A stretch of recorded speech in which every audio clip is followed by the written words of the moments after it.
Halo, selamat siang semuanya. Perkenalkan, nama saya Rika Loretta Sharon. Dan pada hari ini saya akan menjelaskan tentang bagaimana sosial media dapat bermanfaat bagi peluang karir untuk kita ke depannya. Nah, tapi sebelum itu saya ingin berterima kasih pada kalian semua yang dapat hadir di sini hari ini. Pertama-tama, saya akan menjelaskan tentang bagaimana sosial media dapat menjadi alat untuk mengembangkan karir kita.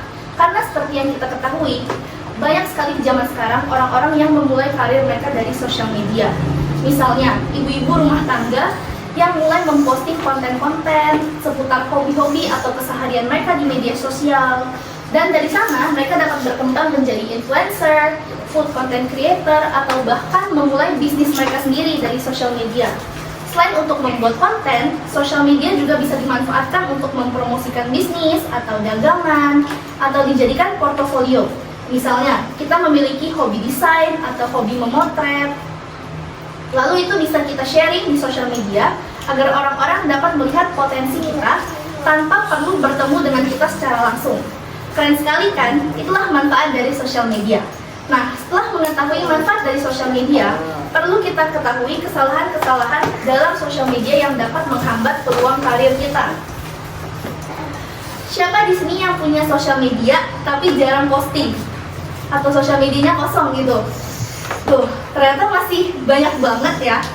Nah, kalian itu takut apa sih dari memposting di akun sosial media kalian? Zaman sekarang itu udah tahun 2025, dan ini adalah zaman yang serba digital. Jadi, suka atau tidak suka, orang-orang yang lebih sering memposting tentang keseharian, hobi-hobi, interest, atau value mereka di sosial media akan lebih mudah untuk mendapatkan kesempatan. Nah, kalian itu nggak perlu gelar sarjana atau alat-alat studio yang lengkap untuk memulai ini semua. Kalian bisa mulai dengan apa yang kalian punya dan start with what you have.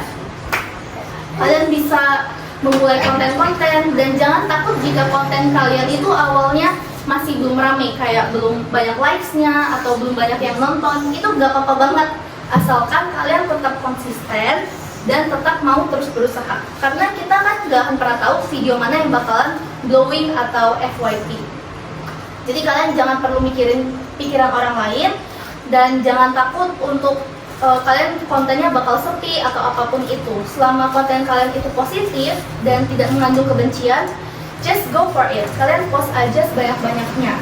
Gak apa-apa kok, gak ada batasan usia atau batasan gender untuk mau mulai memanfaatkan sosial media dengan sebaik-baik mungkin. Mau itu ibu-ibu, bapak-bapak, atau anak remaja pun semuanya dapat memanfaatkan sosial media dengan baik. Nah, ada yang tahu gak nih, sosial media apa aja yang bisa kita manfaatin? Instagram, terus apa lagi? TikTok, Twitter, terus YouTube, tuh, Facebook. Ada banyak banget sosial media yang bisa kita manfaatin. Dan semua sosial media yang tadi teman-teman udah sebutin, semuanya itu benar.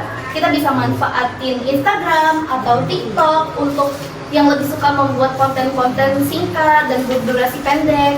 Atau misalnya kalian lebih suka kayak podcast atau sharing-sharing tentang video yang lebih panjang, kalian bisa mempostingnya di YouTube. Karena kalau di YouTube itu kan bisa lebih dari 10 menit ya. Dan juga ada aplikasi LinkedIn. Di aplikasi LinkedIn ini, kalian bisa mengupdate tentang portofolio pribadi kalian. Jadi kalian bisa sharing tentang hobi kalian, minat kalian, dan ini bisa bermanfaat sekali untuk kalian mencari pekerjaan ke depannya. Karena orang-orang itu pasti melihat dari LinkedIn. Nah, atau kalian misalnya lebih suka berjualan. Berjualan itu bisa dari live streaming. Kalian bisa menggunakan TikTok Live atau menggunakan Shopee Live. Jadi ada banyak banget kan aplikasi yang bisa kita manfaatkan pada era digital zaman sekarang ini. Nah, jadi kalian jangan takut dengan pikiran orang lain tentang konten-konten kalian dan terus berusaha dan terus konsisten. Semoga pidato yang saya ucapkan pada hari ini dapat menjadi manfaat bagi kita semua dan semoga kalian terus semangat dan tetap konsisten untuk mengkreasikan konten di era digital ini. Semoga pidato ini dapat membuka wawasan bagi kita semua. Sekian dan terima kasih.